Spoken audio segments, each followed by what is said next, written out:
ये लीजिए माँ जी, मुंह मीठा कीजिए। आज मेरा सपना पूरा हो गया। आज मैं एसडीएम बन गई। मेरे बचपन का सपना पूरा हो गया।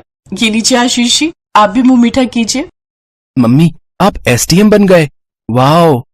हाँ गर्वित बेटा, मैं एसडीएम बन गई हूँ। निशा, ये सब तुम्हारी मेहनत का फल है। वो तो है, मैंने खूब मेहनत की थी ताकि मैं इस पोस्ट को हासिल कर सकूं। निशा बहू, आशीष ने भी तो तुम्हें एसडीएम बनाने के लिए कड़ी मेहनत की है। वो भी दिन रात तुम्हारे साथ लगा रहा। अरे माँ, ऐसा कुछ नहीं है। निशा तो मेरी पत्नी है। मैं इसके लिए ये सब नहीं करता तो फिर किसके लिए करता? निशा और मैंने साथ फेरे लेकर इस रिश्ते को निभाने का वादा लिया था। आज निशा को उसका मुकाम मिल गया। बस मेरे लिए यही खुशी की बात है। मुझे कल सुबह ही अपनी नौकरी पर निकलना है और आप पीछे से गर्वित का ध्यान रखेंगे ना? गर्वित का स्कूल, उसकी ट्यूशन, सब कुछ है। अरे तुम चिंता मत करो, मैं हूं, माँ है, हम सब संभाल लेंगे। और अब तो वैसे भी हमारा गर्वित बेटा बड़ा हो गया है, वो बहुत समझदार है। आप जाओ मम्मी, मैं पापा और दादी के साथ रुक जाऊंगा। और आप टेंशन मत लो, मैं पापा और दादी का ख्याल अच्छे से रखूंगा। अच्छा बच्चू, अब तुम हमारा ख्याल रखोगे, ये भी बढ़िया है। अब तुम बड़े हो गए हो। आज से 7 साल पहले आशीष और निशा की शादी हुई थी। आशीष एक सफाई कर्मचारी की नौकरी करता है।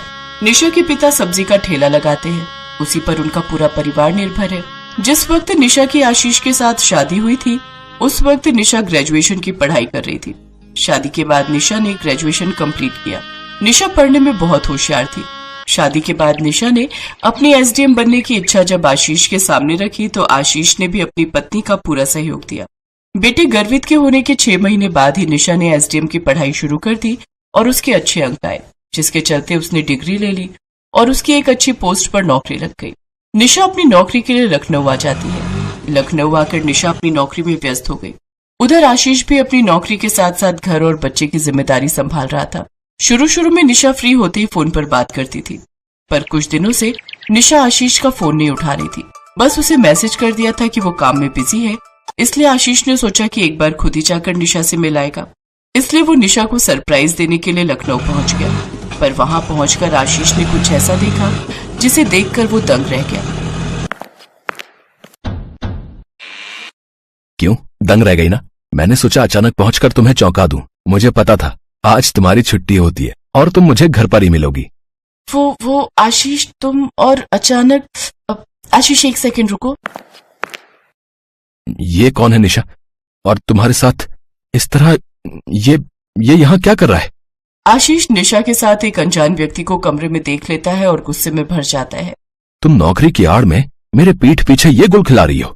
तुम्हें शर्म नहीं आती? तुम मेरे साथ ऐसा धोखा कैसे कर सकती हो? तुमने मेरे साथ विश्वासघात किया है, धोखेबाज कहीं की। मैंने तुम्हें कहीं देखा है, मुझे याद नहीं आ रहा है। अरे हाँ, तुम तो शायद निशा के साथ ही नौकरी करते हो ना? हाँ, एक बार परीक्षा के दिनों में मेरी मुलाकात तुमसे हो चुकी है। क्या नाम बताया था तुमने अपना? सूरज। हाँ, याद आया, सूरज। बिल्कुल ठीक पहचाना। निशा, तुम्हारे पति की तो याददाश्त बड़ी तेज है। ओए सुन, तू एक मामूली सफाई कर्मचारी है और सूरज मेरी तरह पढ़ा लिखा एक अच्छी पोस्ट पर नौकरी करने वाला इंसान है। अरे तेरी पत्नी बनकर रहना मेरी मजबूरी थी। मैं तो सिर्फ तेरा फायदा उठा रही थी कि तू मेरे ऊपर पैसा खर्च करे और मुझे एसडीएम की डिग्री मिल जाए। अब मैं तेरे साथ नहीं रहना चाहती, चला जाए यहाँ से। और मेरा तेरे से कोई नाता नहीं है, वरना ज्यादा चूचा पड़गी तो तू जानता नहीं है कि हम तेरे साथ क्या कर सकते हैं। तुम इतना बदल जाओगी निशा, ये मैंने कभी नहीं सोचा था। तुम अपनी शादीशुदा जिंदगी और अपने बच्चे को कैसे भूल सकती हो? गर्वित तुमसे मिलने के लिए जिद कर रहा है। मैंने उसे कहा था कि कुछ दिनों के लिए तुम घर आकर रहोगी, इसलिए वो घर पर तुम्हारा इंतजार कर रहा है। मेरा तुमसे और उस बच्चे से कोई मतलब नहीं है। मुझे तुमसे छुटकारा चाहिए, बस अभी कभी यहाँ से निकल जाओ। सुन लिया ना तूने? निशा ने क्या बोला? चल जा यहाँ से, चल निकल। बड़ा आया निशा का पति बनने। अरे उसके लायक ही नहीं है तू। आशीष की आंखों में आंसू थे। जिस निशा को उसने लखनऊ नौकरी करने के लिए भेजा था, वो इतनी बदल जाएगी उसने कभी नहीं सोचा था। आशीष ने अपनी सारी आपबीती घर में बताई। आशीष को दुख इस बात का था कि निशा ने उसके साथ जो विश्वासघात किया, उससे उसका पूरा परिवार बर्बाद हो गया। अपनी पत्नी के सपनों को पूरा करने की इतनी बड़ी सजा आशीष को मिलेगी, ये उसने कभी नहीं सोचा था। निशा ने अपने पति की अच्छाई को नहीं समझा और एक अनजान रिश्ते को अपना बना लिया। निशा ने पति पत्नी के पवित्र रिश्ते का अपमान किया था, इसलिए अब आशीष पूरी तरह से जानता था कि अब इस रिश्ते का कोई महत्व नहीं है।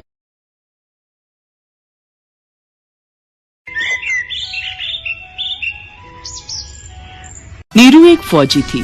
उसकी शादी 2 साल पहले ही राकेश से हुई थी। नीरू की मुलाकात राकेश से एक पार्टी में हुई थी। फिर धीरे धीरे दोनों की फोन पर बातें शुरू हुई और दोस्ती प्यार फिर शादी में बदल गई। नीरू फौज में थी तो अक्सर बॉर्डर पर ही तैनात रहती थी, इसलिए वो छुट्टियों में ही अपने घर रहने आती थी। पर पिछले 1 साल से वो अपने ससुराल नहीं जा पाई थी, सिर्फ अपने मायके में ही रहने आ जाती थी। अरे नीरू, मैं तो खुद तुमसे मिलने के लिए बेताब हो रहा हूँ, पर क्या करूँ, माँ के साथ मौसी जी के घर जाना जरूरी है। हेलो नीरू बेटा, कैसी हो? मैं ठीक हूँ माँ जी, बस छुट्टियाँ हो गई हैं। सोच रही थी इस बार आप सबके साथ रहूंगी। पिछली बार आप राकेश के साथ तीर्थ यात्रा पर चली गई थी, इसलिए मेरी सारी छुट्टियाँ माँ के घर पर ही बीती। क्या करे बेटा, सरिता दीदी का बहुत भारी एक्सीडेंट हो गया था, हमें कुछ दिन वहीं रहना होगा। उनका हमारे सिवा कोई नहीं। तुम इस बार माँ के घर रह लो, फिर बीच में जब तुम दोबारा छुट्टियों में आओगी ना, तब हम मिलकर कहीं घूमने चलेंगे। ठीक है माँ जी, मैं माँ के घर चली जाऊंगी। नीरू इस बार भी छुट्टियों में अपनी माँ के घर रहने आ जाती है। नीरू, पिछले 1 साल से तू अपने पति और सास से नहीं मिली, पता नहीं घबराहट होती है। सब ठीक हो तेरे साथ? माँ, तुम किस चिंता में पड़ गई? अभी कुछ देर पहले ही तो मेरी राकेश जी से और माँ जी से बात हुई है। वीडियो कॉलिंग की थी उन्होंने। वो मौसी जी के साथ हॉस्पिटल में थे, वहाँ नेटवर्क नहीं आते, इसलिए रोड पर आकर बात कर रहे थे। भगवान करे सब ठीक ही हो।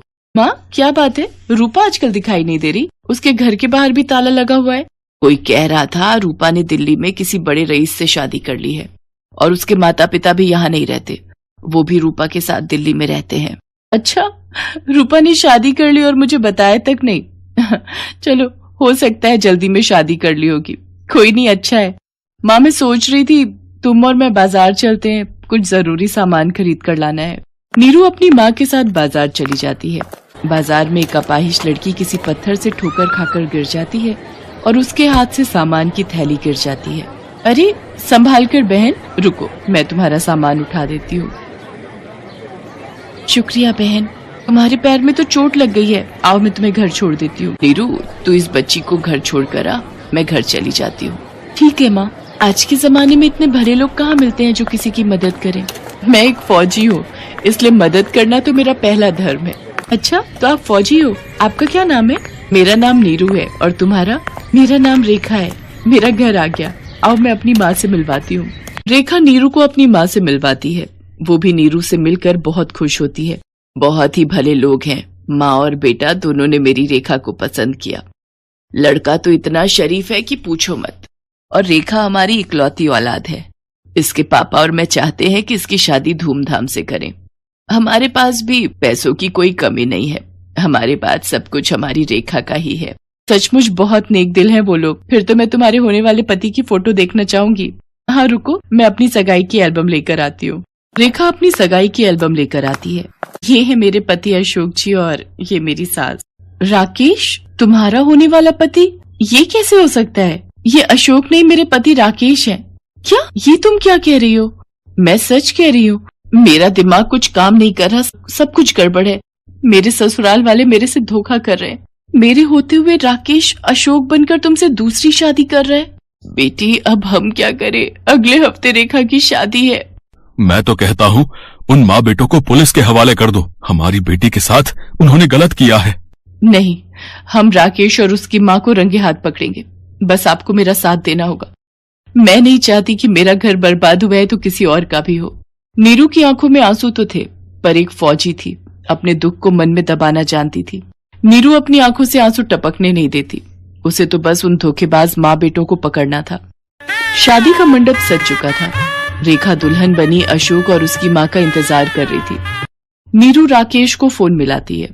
राकेश, कहाँ पर हो? मैंने सोचा मेरी छुट्टी खत्म हो रही है तो एक बार अगर हम मिल लेते। क्या आप लौट आए हो? अरे कहाँ नीरू, मुझे तो सच में खुद बुरा लग रहा है। मौसी जी की हालत में कोई सुधार नहीं है। माँ और मैं सारा दिन उनके साथ हॉस्पिटल में ही रहते हैं। तुम समझ सकती हो ना? हाँ, मैं सब समझ गई। ठीक है, मैं रखती हूँ। नीरू से झूठ बोलकर दोनों माँ बेटे तैयार होकर बारात के साथ रेखा के घर पहुँचते हैं। रूपा भी उनके साथ थी। नीरू चोरी छुपे सब देख रही थी।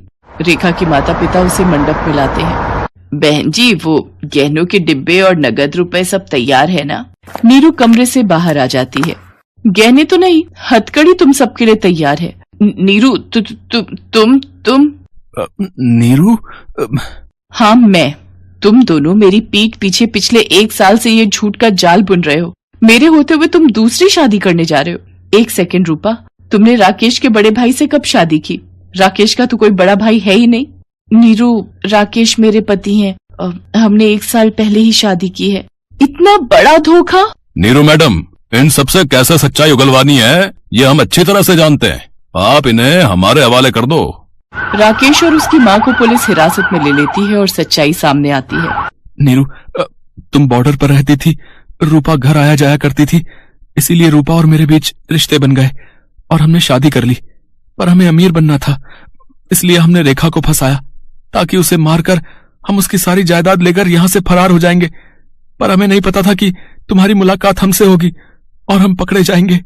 नीरू रूपा को कस के जोरदार चांटा लगाती है। उसकी अपनी सहेली ने ही उसके साथ धोखा किया था। पुलिस राकेश, उसकी माँ और रूपा को धोखाधड़ी करने के इल्जाम में सजा सुनाती है। नीरू एक फौजी थी, उसने जुल्म सहना नहीं सीखा था। वो तो जुल्म के खिलाफ लड़ना जानती थी और उसने वही किया। उसने धोखेबाजों को सजा दिलवा दी। उसके कारण रेखा की जिंदगी बर्बाद होने से बच गई। नीरू अपने माता पिता से विदा लेकर वापस ड्यूटी पर चली जाती है और अपना पूरा जीवन देश की सेवा में न्योछावर कर देती है।